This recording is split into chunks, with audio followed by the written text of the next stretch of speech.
مساء الخير عليكم، ازيكم؟ عاملين ايه؟ يا رب تكونوا بخير. النهارده هنعمل وصفة للفراخ، بجد هنعملها بطريقة حلوة قوي. ازاي هنعمل الفراخ بطريقة بسرعة جدا؟ لو احنا ما عندناش وقت ان احنا نتبلها ونسيبها كتير في التتبيلة، لا احنا هنعملها على طول في نفس الوقت اللي احنا قررنا ان احنا نعمل فيه. مش هنسيبها خالص تتبل، وهتبقى ريحتها تحفة.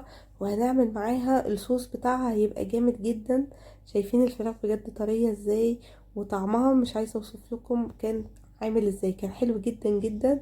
وريحتها بقى دي في حتة تانية، يعني عايزة اقول لكم ريحتها مسمعة في حتة تانية بعيدة خالص. بس اهم حاجة بقى، لان انتوا لسه اول مرة تشوفوا القناة، متنسوش تنزلوا دلوقتي حالا تعملوا سبسكرايب للقناة، وتفعلوا زر الجرس عشان يوصلكوا كل جديد. واعملوا لايك للفيديو، كملوا معايا الفيديو للاخر بجد. هنجيب بقى الحلة بتاعتنا اللي احنا هنستخدمها، وننزل فيها بالمادة الدهنية. ممكن نستخدم سمنة او زيت زي ما انتوا حابين. انا هنا استخدمت سمنة. وبعد كده نزلت عليها ببصلاية كبيرة متقطعة جوليان. تمام، هنقلب كده البصلة. بصوا انا هنا بقى يعني في وصفات كتير بقول لكم انا عايزة يدوبك البصلة تدبل، بس لا، انا عايزاها النهاردة تغير لونها. يعني عايزاها تبتدي في حاجات فيها تلون كده للون الذهبي. كده خلاص، اول ما لونها يبتدي يبقى ذهبي كده معانا، هننزل عليها بمعلقة كبيرة من الثوم المفروم، وفلفلاية برضو كبيرة مقطعة صغيرة. انتوا حابين تستخدموا هنا فلفل حامي مفيش مشكلة، انا هنا استخدمت فلفل رومي، ده على حسب انتوا حابين تخلوها سبايسي ولا عايزينها لا باردة عادية. تمام، تديلهم تشويحة كده لحد ما ريحة الثوم تطلع. وبعد كده ننزل بالدجاج بتاعنا، ننزل بكمية الدجاج. وبعد كده هننزل بقى بالتوابل بتاعتنا. انا هنا نزلت بمعلقه صغيره من الفلفل الاسود، معلقتين صغيرين من الكاري، معلقه صغيره من السبع بهارات، والملح طبعا حسب الرغبه. انا هنا نزلت بحوالي معلقتين صغيرين من الملح. تمام، زي ما اتفقنا الملح يعني دي حرية شخصيه بقى.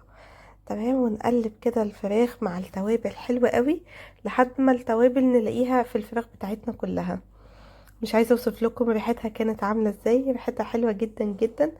هنديها تشويحه كده بالتوابل والبصل والفلفل والثوم، مش عايزه اوصف لكم، نديلها كده تشويحه كده حلوه. وبعد كده هبتدي ان انا ارفع الفراخ، بس بعد ما اتاكدت ان هي اتشوحت واخدت لون كده من كل الجوانب الفراخ بتاعتي. تمام، انا هنا طبعا رفعت الفراخ بتاعتي عشان عايزه ان انا اسبك الطماطم. ونزلت بحوالي 4 حبات كده من الطماطم. وانا بصوا الطماطم هنا هسيبها بقى تتسبك، يعني هتاخد حوالي من 10 دقايق لربع ساعة كده لحد ما تسبكت. وتلاقوا المادة الدهنية، نعرف منين نلاقي المادة الدهنية كده طلعت على الوش؟ كده نعرف ان الطماطم بتاعتنا اتسبكت. تمام، ونزلت بكوباية صغيرة من الزبادي على الطماطم المتسبكة.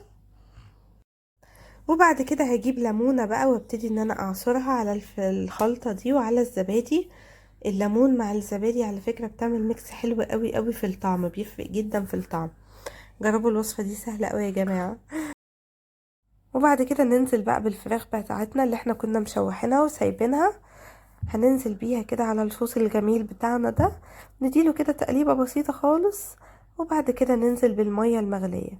بصوا انتوا مش شرط ان انتوا تغطوها بالمية المغلية خالص، يعني تسيبوا اخر حاجة بسيطة كده مش متغطية مية. تمام، وبعد كده هنسيبها حوالي 10 دقايق بالظبط، لحد ما تاخد تدخل كده في السوا شوية زي ما انتوا شايفين. وبعد كده هنجيب الصينية بقى بتاعتنا، هنطلع الفراخ كده قطعة قطعة نطلعها عشان هندخلها الفرن. لو انتوا مش حابين تعملوا الخطوة دي مفيش مشكلة، بس صدقوني موضوع الفرن بتفرق قوي مع الفراخ. تمام، بعد ما طلعنا القطع بتاعتنا كلها، هنبتدي ننزل بقى بالصوص الجميل بتاعنا. بصوا يعني الصوص احنا عملنا اكلتين في اكلة، احنا هنا مش بناكل فراخ بس، بجد الصوص طعمه مختلف جدا. هندخل بقى الصينية دي الفرن على درجة حرارة 200 لمدة نص ساعة تقريبا، ولحد ما تاخد اللون الجميل ده. هي خدت اللون ده لوحده من غير ما انا اشغل شواية. بجد مش عايزة اوصف لكم كانت طعمها وريحتها عاملين ازاي. بجد من اسهل الطرق، مش هتاخد معاكم وقت خالص لو مستعجلين.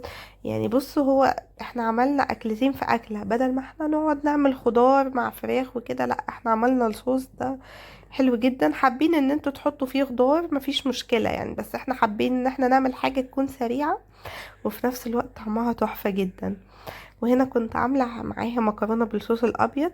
ممكن نقدمها مع رز، مفيش مشكلة، ممكن نقدمها مع مكرونة بيضة، يعني هي تليق قوي مع اي حاجة لونها ابيض. بجد وصفة حلوة قوي، اتمنى ان انتوا تجربوها وتكتبوا لي في الكومنتات طلعت عاملة ايه. ولو عجبكم الفيديو متنسوش تعملوا لايك للفيديو. لو اول مرة تشوفوا القناة متنسوش تعملوا سبسكرايب للقناة وتفعلوا زر الجرس عشان يوصلكوا كل جديد. واستنوني في فيديوهات جاية كتير، وصفات جاية اكتر. باي باي، مع السلامة.